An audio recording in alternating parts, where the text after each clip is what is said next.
Turn it up. You're listening to Live and Loud with the Lord, Nelson, that is. Lonely is the night when you find yourself alone. Demons come to light and your mind is not your own. Lonely is the night when there's no one left to call. You feel the time is right. See the writing's on the wall.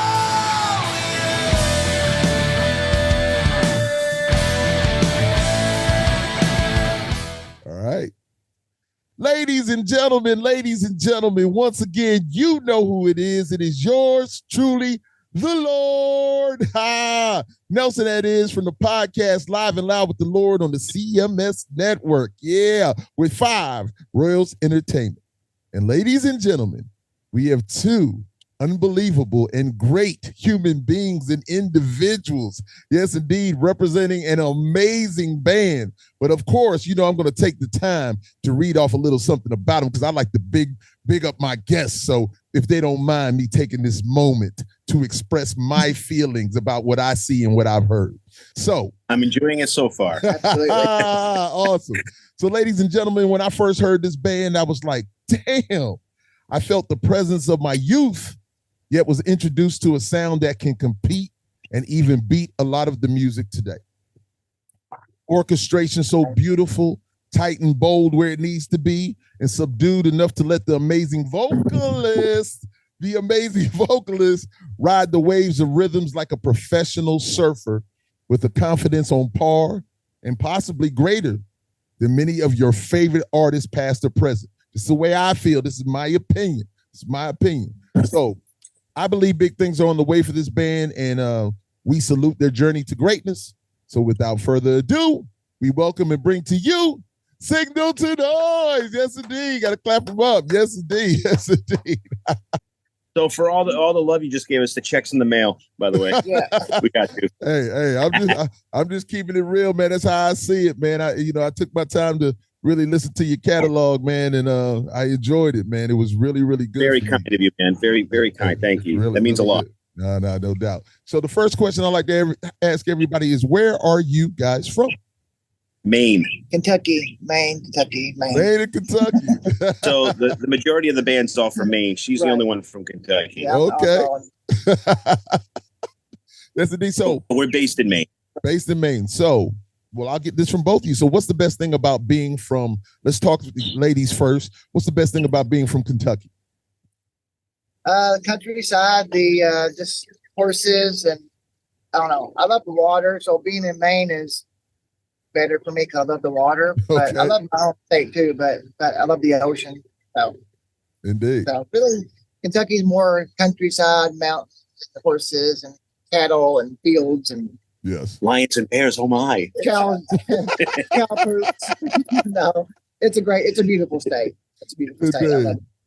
Cool. What's up with you, young man? What do I love about Maine? It's quiet. Yeah. It's a great place to raise a family and just be chill. The weather's horrible. Taxes are way too high. Other than that, it's a beautiful state. Paradise. Okay. So, well, we've already, I'm sorry. We good? Oh no, there's 2 little girls on a dirt bike just beaming down the road. Yeah, we're at south of the border in South Carolina. So man, do you know how close you are to me? You guys are very close. Really? You guys are. I mean, South of you like an hour and change, baby. Yeah, you just up a little north. Yeah, you're really close to me. You really are, indeed. Oh no shit. South of the border, huh? Yeah. All right, that's love. So. Yeah. Please, we have a little 2-day off period, so that's why we're chilling here. Just chilling there. I got you. Well, please introduce yourselves and state your very important part in the band. Breezy, I'm the bassist. I'm Koopa, singer-songwriter. Yes, indeed. And then we have Dave, I think he's pooping. Is Dave pooping? Dave's our lead guitar player. He's pooping. Nick is in his bunk, the drummer. And Chris, our rhythm player, he's hanging out with some friends in Myrtle Beach. Myrtle Beach, yes, indeed. He's meeting us back here tomorrow. Hey, man, awesome, man. Myrtle Beach, another great place, man. Yeah, there's nothing finer to be in South Carolina, man. That's what I say, man. I love South Carolina. Yes, indeed. Awesome. So can you We love it recall? here. Yeah. Can you recall the moment the light switch turned on and you said, I want to be a professional musician? Yep, 3 years old. 3. I was banging on my mom's pots and pans in the kitchen to Love Me Do by the Beatles. Breezy, what did you say? Yeah.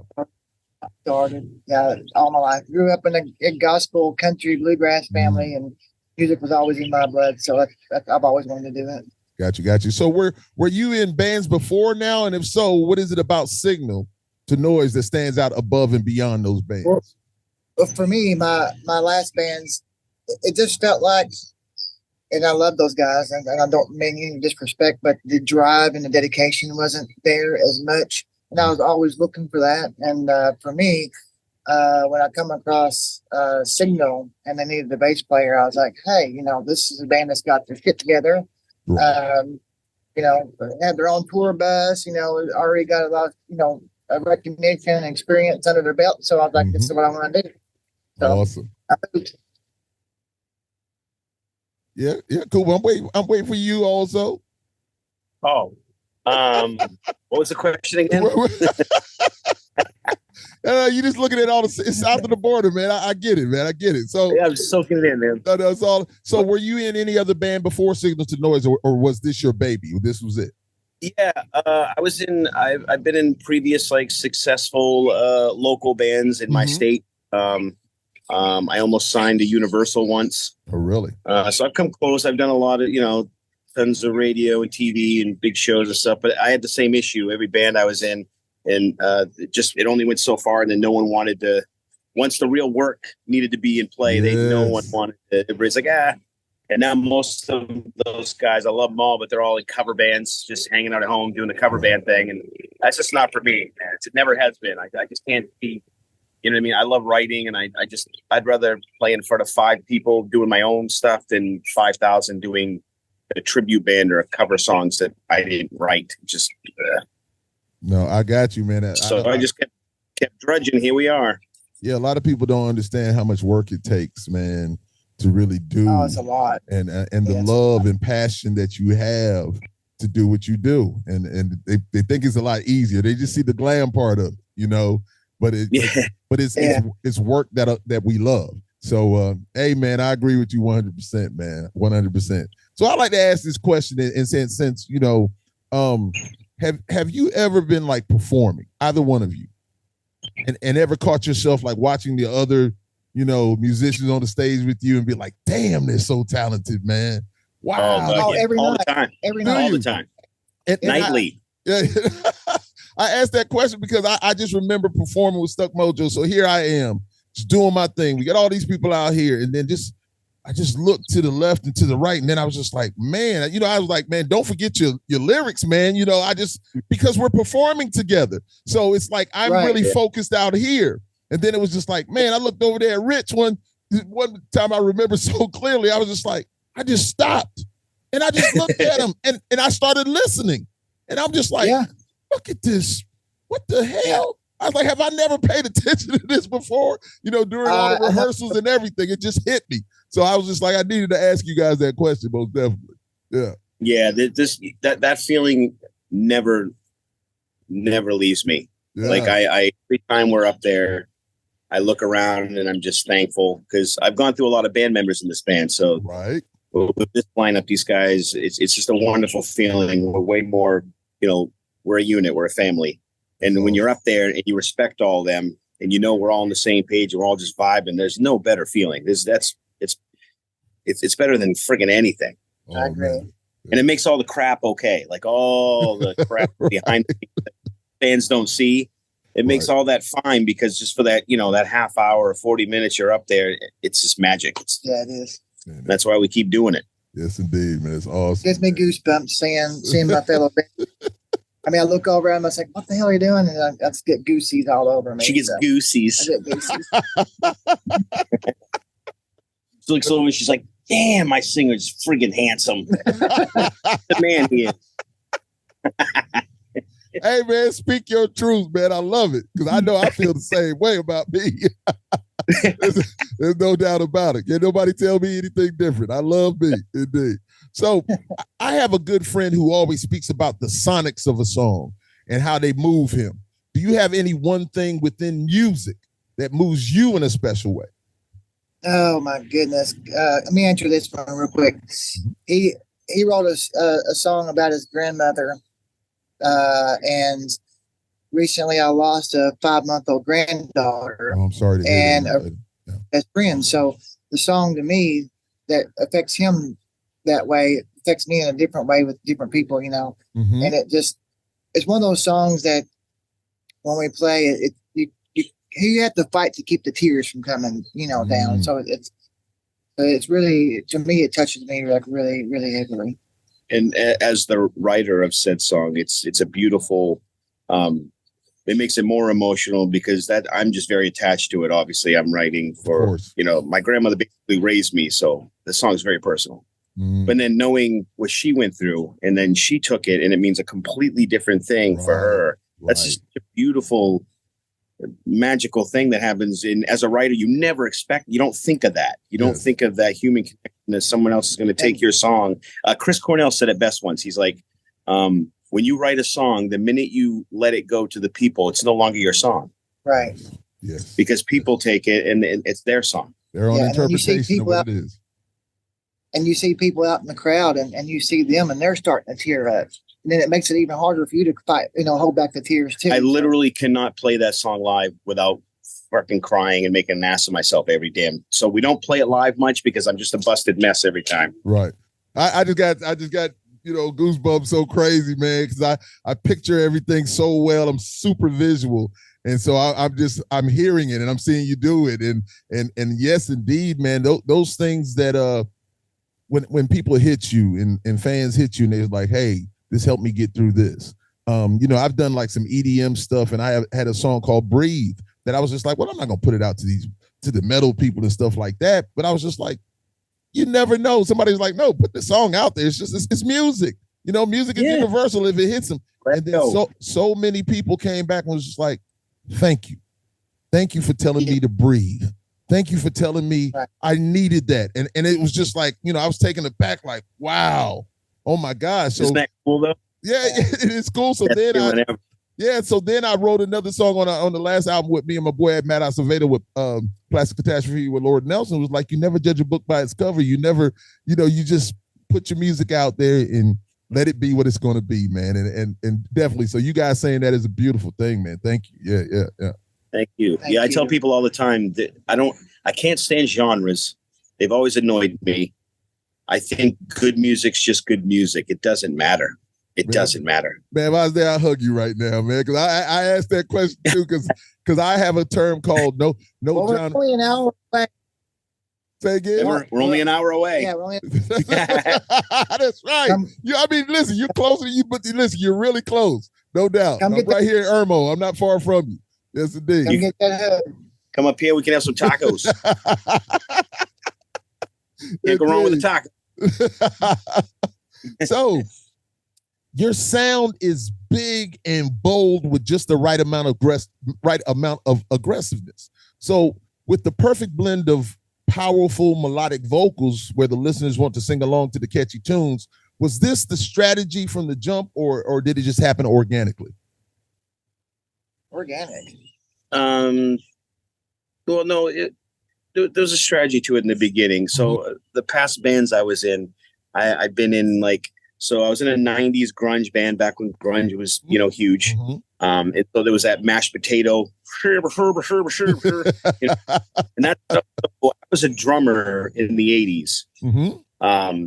So I didn't even know I could sing. I'd sing in the shower, but I wasn't, you know. Really? And then I started singing in 1990, and that's right when, you know, Lane Staley and Scott Weiland and Chris Cornell and, you know, Kurt Cobain and all this grunge guys are popping up all over the place. And I started, you know, better. So then I just started at parties. I'd be drinking my buds, you know, bandmates, and I would sing. And then my band was like, my guitar player was like, dude, no offense, but you're a way better singer than you are a drummer. Right. I'm like, what? I'm like, dude, I'm your drummer. What are you telling me right now? And then I just started taking notice, and I'm like, well, maybe I'll give singing a go. So I emulated all of those guys in the beginning because I didn't know how to sing. I didn't, you know what I mean? I didn't take a damn lesson or anything. So I'm like, so I started mimicking those guys until, years later, obviously. And then I had other good musicians that we'd gig with, and they'd be like, you got to find your voice. Mm-hmm. And now I know what that means. Right. But at the time, I didn't know what I was doing. So anyway, my first band was grungy, Ferber. And then that was like a 10-year stint. And then I got into a more of like I guess Godsmack type band, like mall rock, right. Bro metal. I got you. So to that, and we were all loud looking, and we were like, that kind of band. It was fun.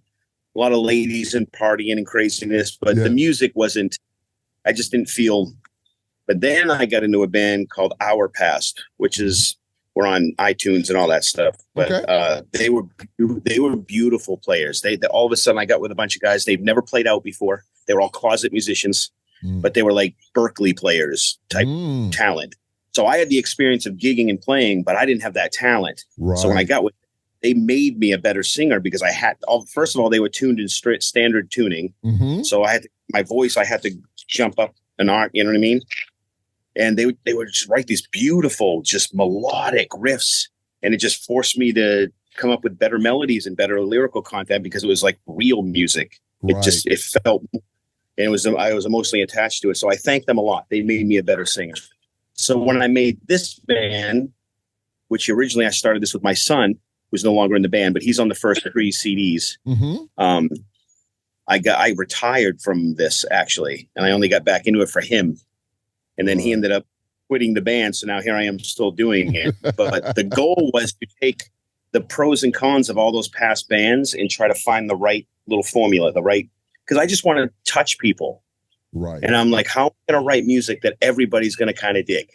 Because you can't really please everybody. But if I can freaking try to appease almost everybody, that's the goal. So that's the goal with this band, which is trying to entertain everyone, the metalheads, the pop people, hip hop artists, anybody that just enjoys music. If we can have some sort of element in there enough to where they might want to listen, I think that's the secret. So that's why our music's kind of simple, very straightforward, but I try to have it very melodic, in serious lyrical content. Even if I'm writing a silly song, it's honest. There's no fluff bullshit in there. That's the goal. My guy, let me tell you something. Everything you said, once again, goosebumps again, because you rolled right into what I was going to ask you. And I love when we're having conversation and you just talk. And I'm like, well, that was my next thing I was going into. And you went right into it and handled that so easily, man. And the fact, because the question was, how early was it in life that you knew you had an amazing voice? And then it's just like you were a drummer and you were like, I'm pretty sure you sang around and did things, but not knowing that powerful voice that you have is really crazy to me, because you really you got something special. And then you honed it, as you said, with all those other players, which is an amazing thing. So it was just your time and your maturation and your growth that came to be as you were in these other bands and things like that. And where it is right now, man, it's my brother, I'm trying to tell you, it's no joke. Man, it really is. You. That means a lot. So the irony is I actually can't stand my voice. I hate hearing it. Dude. You can ask Bria. Stand it. That's funny. I don't like it at all. So funny. I love singing and I love being in this band. I love entertaining people, but I can't stand my voice. My guy, let me go ahead and tell you something. Embrace what you have, man. Embrace that gift that has been given to you, because not everybody has it. I always say this right here. You know how you were saying you emulated those other guys? Sometimes, we think that we can sing. We try, like somebody is trying to sing like you, and they may catch a note or two of yours, but they can't sing like you. They think they can, but they can't. So your range is bam, bam, bam, bam, bam. You've got all those kind of things. And I do want to say this, that, and I tell people this all the time. I was listening to an interview that Chuck D was having with Quincy Jones. And I say this to people all the time. Quincy Jones said, you take 10 artists or 10 people that you like, that you are fans of. Take 10 of them and you grab something from each of them that you love. and then you'll have your own style. It'll be you. It won't be anybody else. It will just be you. So when you say that you listen to all those guys, you probably did grab things that you love from each of them. And so now your voice is just bigger than life, man. And I'm telling you, man, when I sat there to listen, I was like, this guy right here is that guy. And I know that you guys did a show with Volbeat. Am I correct? You did do something with Volbeat? So, yeah, with Rise Above Fest with them. So Michael Polson, we toured with Volbeat for about a month. Stuck Mojo many years ago. I used to look at Michael every night, man, warming up, because we were right, support right before them, and I used to just look at him like, I said, God damn, Mike. I was just like, he was just warming up, and listen, great tour, one of the best tours I've been on. We had a ball. They were just great guys, amazing guys. And anyway, your voice is amazing, young man. So don't ever just listen, embrace that. No, man, you got to embrace that, my brother. You got to embrace that, because it's amazing. So this band has such an amazing orchestration. Every instrument is in concert with the other, and each one of you with the other also. So how easy or difficult has it been to create such a massively beautiful sound? Actually, really easy. Like I said, it's organic. Yeah. The way our writing goes, most of the time I'm sitting in my bedroom, or to be honest, not to be personal, but I'm in the toilet. Yeah. It's good in the bathroom. Well, that's what we do. And my brother here has witnessed it a lot of times. I'll just be in the living room with my family, and all of a sudden I run upstairs and I come back down. I got a tune, because it just, so I'll kind of scratch it out on the acoustic. I'll get the basic melody. A lot of times I'll call her a FaceTimer. I'm like, what do you think? She's, oh, that's nice. I like that. So, yeah, you do. Yeah, you do. So then we usually, so it happens one of two ways. Either I have a basic idea and we go in the band room and we kind of flesh it out that way, right, or I kind of write the song by myself and I bring it to them, and then they flood all the nuances to fucking fatten it. And I don't have to say anything. It's not like I go to Brie like, this is what I want. I need you to get in there, and I need to. She just rocks her shit, man. She knows what she's doing. They play for the song every time. All of them do. Gotcha. So the beauty of us is right down to our drum. No one has to. I don't have to dictate anything. Mm-hmm. I come in with the tune, and those guys already know. They know what I'm trying to get at. And they're in it. It's cool, man. Our writing is easy. Like we could write. We have 2 more albums just sitting in the can that we could. Yeah, we're material is not a problem in this band at all.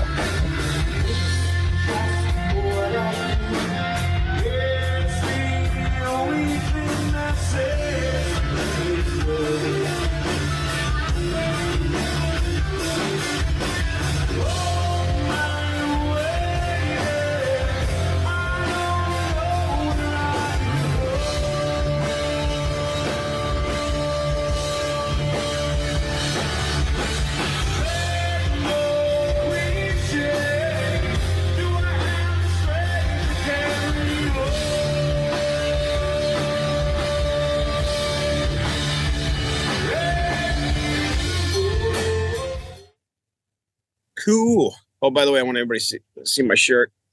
I pooped today. Just want to share. So you kind of were talking about it. So who takes the lead when it comes to producing? And do you write all the songs, or is it just one or two? It's mainly me. Mm-hmm. We don't have a producer. We produce. You are the producer, yes. Kevin, Jonathan Wyman at Halo Studios in Maine. Uh-huh. He engineers it. And then we had our good friend Aaron at Sonic Forge Studios track us for this last album. Mm-hmm. Right. And then Gateway Mastering to master it. But we're our own producers. Okay, got you. Well, who's ever doing your music and stuff? I mean, that sound, they got it. It's, you know how you say you're making it for you trying to get everybody to like it or whatever. Like it's really that. Yeah. It's that kind of music, where you're going to bob your heads and you're going to be like, oh man, okay, it makes you feel good, and I see all the people that you said, like, hey, from the Kisses to this to that, I hear Shine Down. One of the songs I hear Volbeat, I hear some things and I'm just like, man, oh man, these guys right here, man, it's awesome. You naming bands we all respect and dig. So, absolutely. I mean, I'm a massive Volbeat fan, so that's just. Woo. My guys, quick story.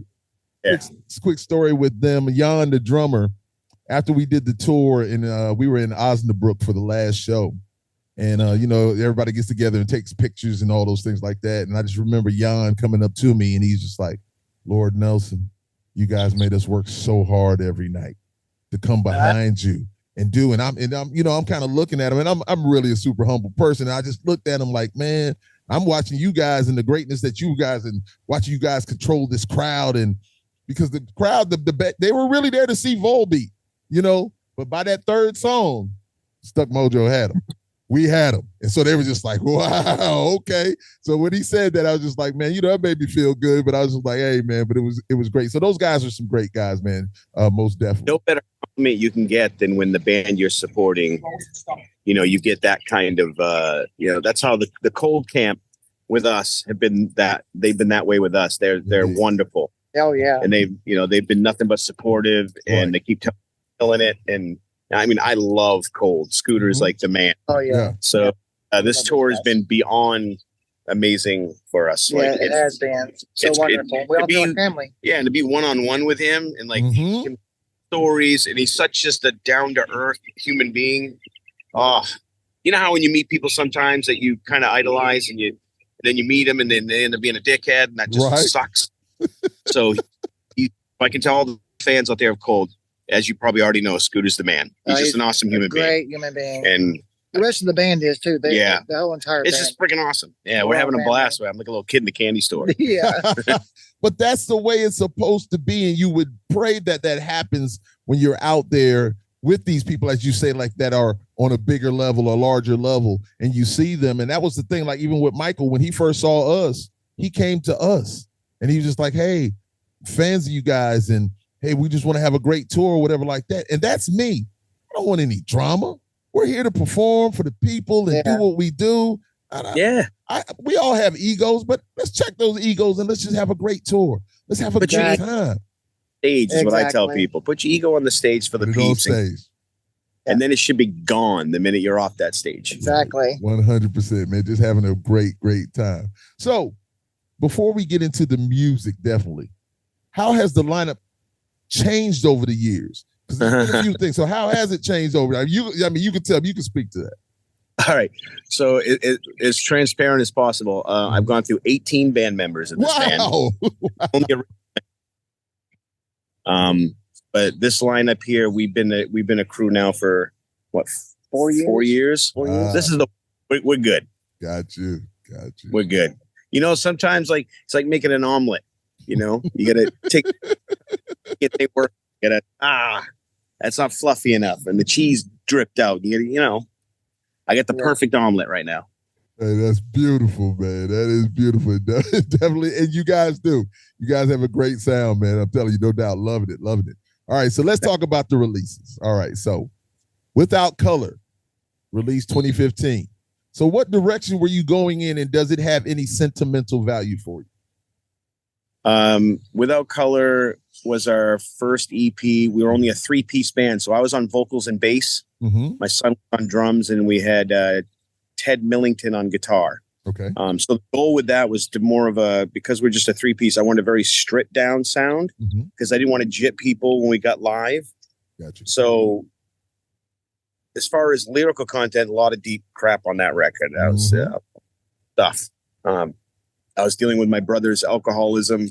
I was having issues with myself in general, getting older and just, midlife crisis-y stuff and just all kinds of crap. So I dumped it into that CD.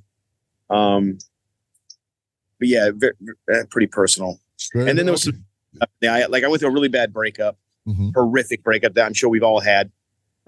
So there's a song in there called Fed Up that was my, F off my ex.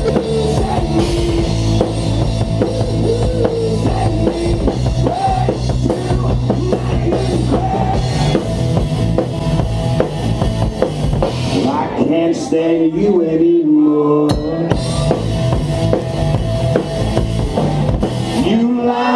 cheating whore.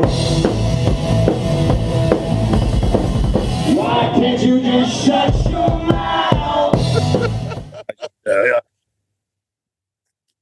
So that's the story of that EP. And my daughter's on the cover. Say again. My oldest daughter is on the cover of that EP. Yeah. Okay, I got you. So as I'm listening, right, I'm laughing so fed up.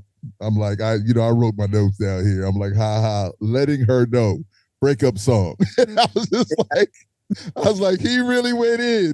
I was like, he went in. He's going in. So, just respect to it, man. I helped back on that. It's funny though. People love that one. We play that live and everybody gets it instantly. You know what I mean? I don't write, if you haven't noticed, I don't fluff anything, and there's no hidden meaning. I don't write that. I'm very blunt when I write. I can't. Yeah. So I want the listener to just this is the shit. That's what I'm saying. It's simple so they can understand it. It's more palatable than trying to be, so super metaphorical and all this. And I understand it, man. I get it. That makes it easy for the consumers. That's what they want, though, because they want to sing along, they want to chat, they want to get it. They don't want to have to work at it. Me too, because I'm just not that kind of thinker. I'm not the mist of the clouds of my inner self. I can't write that way. So, well, people that can write all metaphorical and cool. I mean, that's awesome, but that ain't my gig. So continuing with this, I'm gonna ask you about one more. Is Broken, and I just said, I wrote, great vibe, man. It's a great vibe to that song. Want to live without the bottle, trying to figure out how it's done. I'm praying for some sort of guidance. I want to change the man I've become. You say that you don't know all these years, and still inside me it still grows. I keep hearing that you say that you don't know all these years, and still inside me it grows. That was to my brother dealing with his alcoholism. So that's why the video is the way it is too. It's supposed to be a representation of I play his addiction. And I'm coming at him, and then the gentleman that's playing the character, that's a tattoo artist that works for my shop. Right. Named very talented young man. But yeah, we did that video for $26. Really? 3 Italian sandwiches and a 2-liter of Coca-Cola. Wow, man, indeed. Okay, so let's move to Under Construction. So I just want to tell you that I love it. Under Construction. Let me hold on here. Let me look at this right here. Love it. Lyrics and music. Dirty Girl, you are a wild dude. 100%. You are a wild boy. I listened to that a few times. I was just like, this dude is a wild boy. But it's love though. Soulless Mirror, love, cool vibe, great vocal, solo. Punch the Clown, a great ride. Vocal acrobatics. I'm telling you, man, stop fronting on yourself, man. You embrace that voice of yours. Tightrope. You know what? Tightrope. Amazing. Amazing. Go ahead. I'm sorry. Go ahead. You know what Punch the Clown's about? No. Go ahead and tell me. I mean, I know. I wrote it about masturbating. Thus, Punch the Clown. We all do it. Come on, we all do it. I just thought I have never in my life. Oh, the story of that. I wrote that because I was listening to Cyndi Lauper's She Bop, and that's masturbating. And I'm like, I fucking love Cyndi Lauper. And I'm like, if Cyndi Lauper can write a song about masturbating, then I'm going to write a song about masturbating. The dude version. She bop is about masturbation. I did not know that, man. I bop, you bop, we she bop, bop, she bop. bop. Woo, shua. What do you think? What's going on, gentlemen? That's crazy. Hey, man, listen. I know that. How you doing, young man? Doing good. Nice to That's meet you Dave. guys. Yeah, this is Dave, our lead player. What's up, Dave? What's up, Dave? Yes, And sir. that's Don Knotts in the background. Stop it. That's my brother. Stop.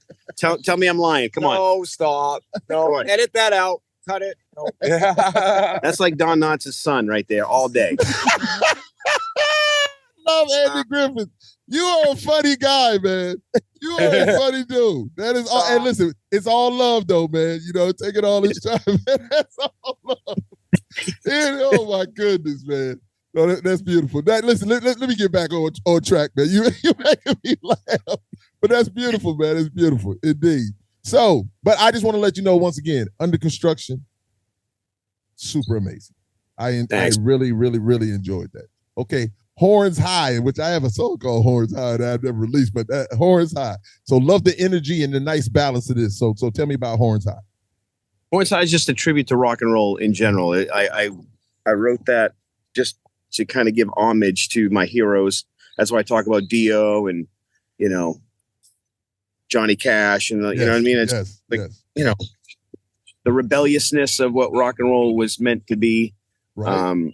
Pay homage to that and respect to it. So it's just an anthem for rock in general, all genres. Yeah. Cliche, beautiful music, powerful vocals, neurotic, pace, tempo, you know? And then the Horns High has got the little Volbeat in there that I could hear, you know, indeed. And so funny you say that. So Horns High originally was going to be called Volbeat. Really? And it was going to be a tribute to Volbeat because that's how much of a fan I am of them. Yeah. And I sang it with a little more Elvisiness because I wanted to really, but then I was worried because I'm such a fan. I'm like, well, what if they take this the wrong way and they hear and they think I'm making fun of them or I'm trying. So I got rid of the her in there and I made it more streamlined and I changed it because I didn't want to offend one of my favorite bands. I got you, but So, you know what I mean? People do things the wrong way and I'm like, no, this could come back and bite me in the ass and they'll think I'm, because I freaking love that band. Last thing I would want them to do is think I'm being a dickhead. Nah, it was. Listen. So then I just made it, you know, tribute to metal in general, like what Volbeat always does. They you know, they're such a cool rock band, man. So yeah. It's just a tribute to rock in general, all the way from Elvis all the way to now. It did. And I can hear you because you spoke about it in there. Can you say Volbeat? it's stuck in me. I'll never forget it, man. You know, I still hear it, man. But yeah, Well, man. I'm glad the song's still there, so that's cool. That's cool to hear that. Of course, man. And then, you know, the road, cool vibe, politician man, over it. That's just like, I'm telling you, I just sat there and listen, I binged last night and I just sat there and I just enjoyed every single second of all of this music. And I was just like, man, these guys are on point. And I'm just enjoying your voice and I'm just listening to the orchestration and you guys as great musicians. Just everything just sounds so good, man. I was just like, man, I can't front on you. So now, Lonely is the Night. That has a throwback vibe to me, man. That's a choir song. Oh man, it's just man, such a good vibe, man. And you're doing it so well, man. It's just love. Thanks, anyway, man, you just handling business, man. So okay. That's a cover. So there was a 5-year break before the release of Human Condition. So was there any reason for that? No, band 18 band members, remember? Right. So various band member changes, a lot of, so at the time I was pretty much funding everything. So there was some financial issues as well, timing, and then the COVID thing came and that right. That ruined everything even more. So then when this lineup finally really kind of got together, that's when we just kicked it into high gear. So when everybody else was hunkered down and not doing anything, we were writing. Yeah. Right. We wrote this album. And then we even went and toured. We just went down and toured Florida and all the, the more free states. And then we just kept working, man. We just kept working. We're like, we're not going to let this hinder what we want to do. Life's too short. Great. And I don't mean to offend anyone, but others people's fear is not mine. Right. All I'm saying. No, I pick no sides on that whole ridiculous political spectrum that is what that was. yes, But my thought process has always been your fear is not mine. that's right. That's right, indeed, man. 117 masks on you're totally welcome. And I'm not judging you for doing that, but don't judge for not doing it. That's the deal. I like to say sometimes, man, don't feed the fear. You know, I would always, my wife and I would have those kind of conversations. I was like, please don't feed the fear. Don't make them fear that, you know, that if they don't know about it, just don't, you know, let them go through some, you know, certain things. Sometimes we got to go through certain things so we can learn life lessons, man. And so, yeah, that's just real. So, do you have any designs or desires of, have you just toured like East Coast wise, or where else have you guys toured or performed? For this tour, we've done Florida and back multiple times. Yeah, whole East Coast. So the whole East Coast we've been Yeah. cranking on. Yeah. So now this tour is all across the country. So we're cold. That's right. Yeah, indeed. Yeah, full national tour. We're everywhere. So, ladies and gentlemen, they are on tour with the Great Cold. Yes, indeed. Yes. And I'm gonna tell you something. I know you guys are up there holding your own. Listen, and I'm being humble about it because I know you're doing more than, you know, holding your own. Because I'm telling you, man, you guys got something great popping off, man. It's lovely, man. You guys really have a great, you know, connection with each other, and it comes off in the music. It really does. So continued success in doing all those things. What about overseas? Has Relent, my brother Relentless, man, you know, Ryan, I call him Relent, but you know, Ryan is, as I tell people, we're born on the same day. Met him on the Stuck Mojo tour, and we hung out every day. That's my brother, man. He's been good, man. We're very happy with. I would love to. I'd like to actually meet him physically.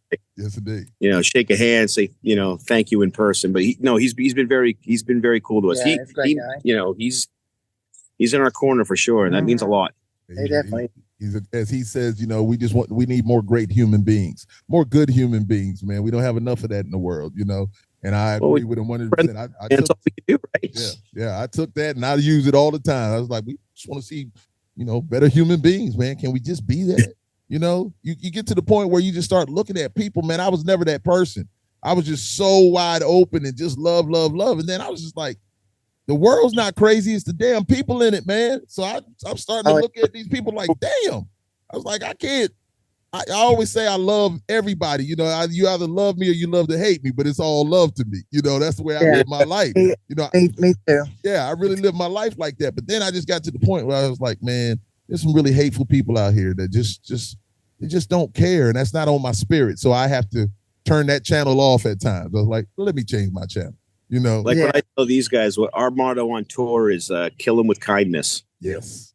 So whenever we get, you know, we've had some issues, you know, and certain issues have arisen. But what we do is when the negativity comes in, we just reverse it, and we get on that damn stage and we just play our asses off. Yes, sir. And we just give all that energy out to the crowd, and then the crowd loves it, and then that's our way of being like, you know, to the people that we can just be like, That's right.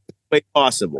100%, man. I agree. So what about touring overseas? Oh, we'd love to. I want it so bad. We want to listen. The goal is to just get out in the world and just keep doing what we love to do. I'd like to make a living at it. Would be cool. I don't care about. I have no interest in rock star crap, fame. Right. But if I can just make a living doing this, what I love to do with these goobers, I'd be happy. That would be a win. That is a true statement, man. Already on a stinky bus for months on end. You know, and no disrespect to the beautiful young lady, Breezy, but you know, I always say you get on that bus, man, and smelling like ass and feet, man. But yeah, still. Being the only girl on the bus has its moment. Here we go. It's the worst out of everybody. Don't let her fool you. Worst out of the entire band. Her feet smell. Y'all feet are nasty. Kentucky Fried She Feet. takes like 3 hours to put her makeup on. She's now. How come everybody getting all mad at me? Why's that about me? Trying to get ready. At least I don't fart in your face. It's all love, but it's, you know, it's just stuff that's just so memorable. You know, you'll never forget. It's just branded in you. It's just branded in the middle. So Now you start, so you own a tattoo shop? I do. Yep. Yeah, indeed. Yep. So have you tattooed everybody? He's holding his arm up. Did he do that? We go. Awesome. Look at the ink, man. Oh, and let's do my brother's side of his head. Ready? Love. That's man. That's hardcore. I told him, I'm like, dude, I'm in the band and I wouldn't do that. Yeah, I had a 100% in everything he does. Hey man, that's love, and that's beautiful. It really is. It really is. Hey, I had a Stuck Mojo fan named Pierre. He's German. He does hair, and one of my great. He's like a brother to me, no doubt. So I met him on one of the first tours. Came back, he had tattooed my logo on his arm.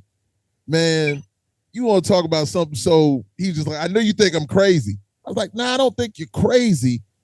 You just humbled me more than I've ever been humbled before. That the fact that you would just even look at me like that is just bananas. And we talk all the, just a great guy, man. And stuff like, anyway, man, I get emotional. I've seen so many like tattoos and stuff on tour and seeing things. And I don't have any tattoos, not one. But I'm going to tell you, the tattoo culture is amazing. And I probably watched all the tattoo shows, just like I've never ridden a motorcycle, but I watch all the motorcycle shows because I think it's amazing.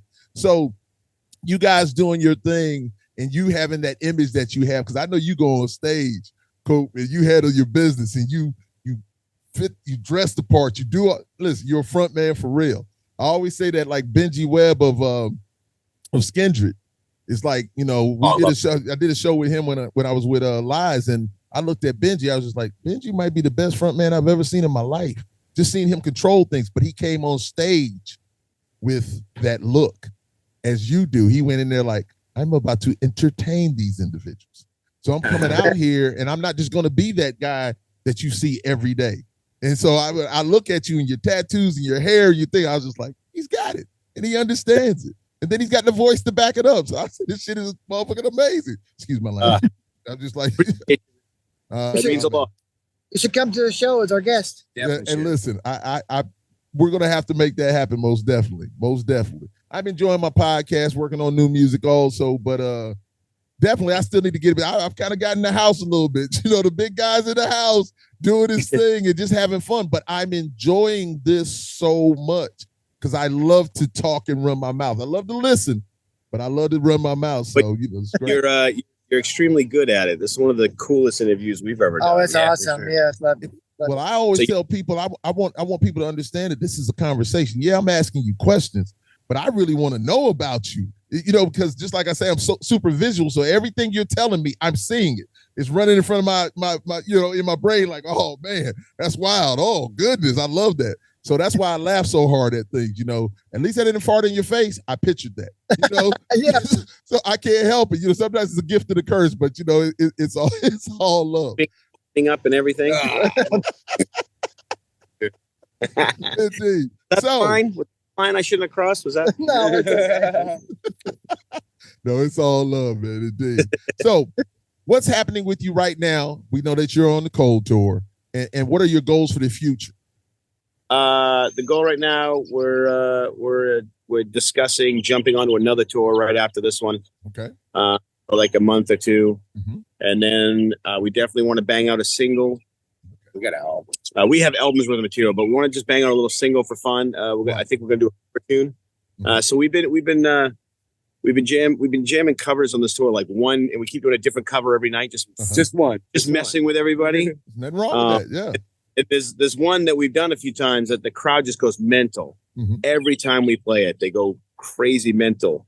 So I think that's the one we're gonna record and throw it out there for fun. Got you.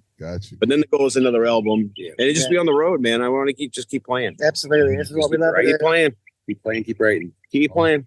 Awesome. Well, you guys are definitely those guys, and I big you up. I applaud you. You have a great sound, great stage presence. You guys, and just talking to you, I know it's all together. The collective is amazing, man. And just like I said, when I speak about that orchestration, I love that.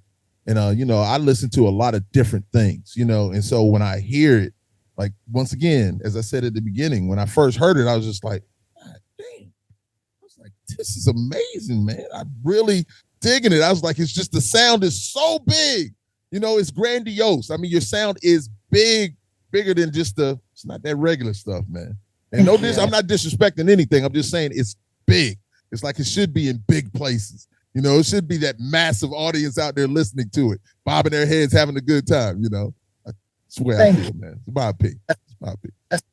And when we play live too, we're playing live. Mm-hmm. We don't have every show is different. We have no tracks, we have no clicks, we have no in-ears. We go up there and maybe some songs be a little slower that night or a little faster, depending on how our drummer's feeling. But it's raw and honest every night. That's why every night's different. If people have seen us multiple times, you're not seeing the same show. I have no shtick. I don't come out with you know, I don't have any of that. I just it's raw. That's how I grew up being. That's how bands I saw when I was a kid. That's how they all did it. Yes. So we're kind of the weird dinosaur in the room, so to speak. The way modern music is kind of now. It's very digital and technical, and we're just kind of we're like the bumbling idiots in the china closet, but we're having fun. We don't, you know what I mean? We're figuring it out. That's beautiful because when you say that, I just remember. I always tell, you know, my name's Nelson. My actual last name is Nelson, no doubt. I would always tell people that, you know, I tell my kids and everything that we were related to Prince. I was like, no, Prince is my cousin. You know, Prince is your cousin too. I said that for years. Then they found out. It was like, Dad, have you been lying to us? I was like, hey, your dad likes to joke sometimes. You know what I'm saying? I said, but I don't know. It's possible. You know, I was like, my father was a wild dude. Anything's possible. So, but I say all of that because Prince said the same thing. He said, none of my shows are the same. He said, when I come out there, I just go out there and do what I do. He said, there has not been one show that has been like the other show. Something is going to be different. And I was just like, man, oh man. So you saying that? Amazing. Yeah, absolutely. Beyond another level. Yes, indeed. Yes, indeed. Okay, so lady and gentlemen, what was the last song you listened to? The last song we listened to? It's on your playlist. As a collective? It doesn't matter. Just whatever. Yeah, just whatever. I always like to ask this because you never know what people are listening to. So the last song, literally the last song I just listened to was Matchbox 20's new single. Okay. And then we listened to Mammoth v. EVH. We listened to his new single. Indeed. And being on tour. Wolf, man, he's a man talented. These guys are all like listening to rock music. I'm listening to like Carmina Burana and classical violin. But that's why I asked the question, because that's a beautiful thing, because we as musicians and people in general, we don't always like the same things. There's certain things that moves us. And you know, we might be in this mood right here to listen to this, because if you look at my playlist, man, I got so much different stuff. My kids would always say, like, Dad, you are a lunatic. Yeah, we primarily crank I have an 80s playlist. Yeah. You know, I'm talking from Bananarama all the way down to 80s for days. But then again, you could get on our bus and we could be bumping some like Biggie or something. Oh, yeah. What's going on? Gotta crank the Biggie. A little bit. A little bit. I love Snoop. Gotta crank some Snoop. I love the 90s grunge, Stone Temple Pilots. My goodness. See, all that once again, man, goosebumps like crazy, man. You guys are killing me, man. It's love.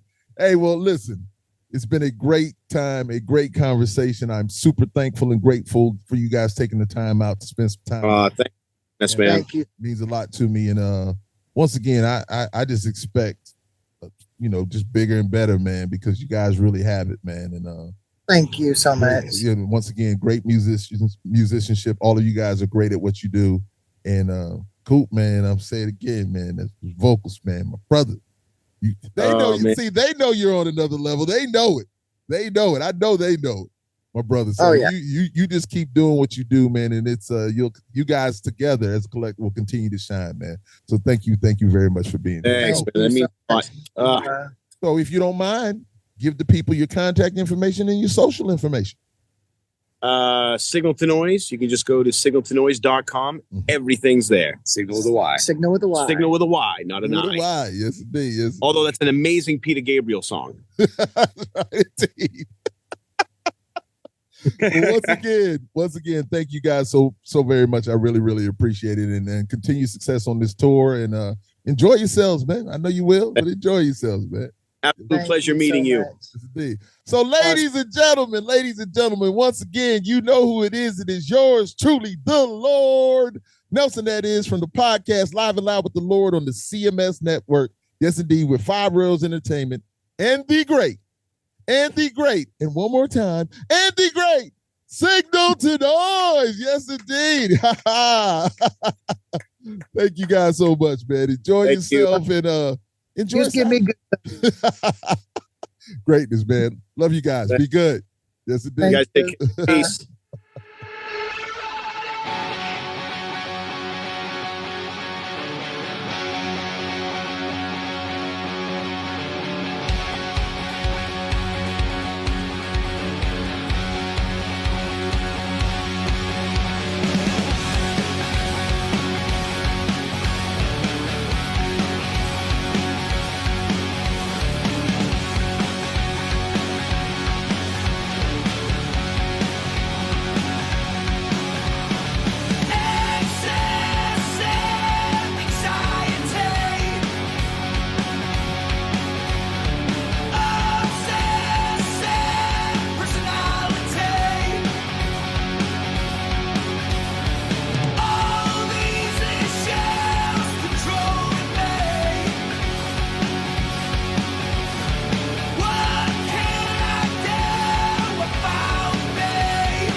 Turn it up. You're listening to Live and Loud with the Lord Nelson, that is.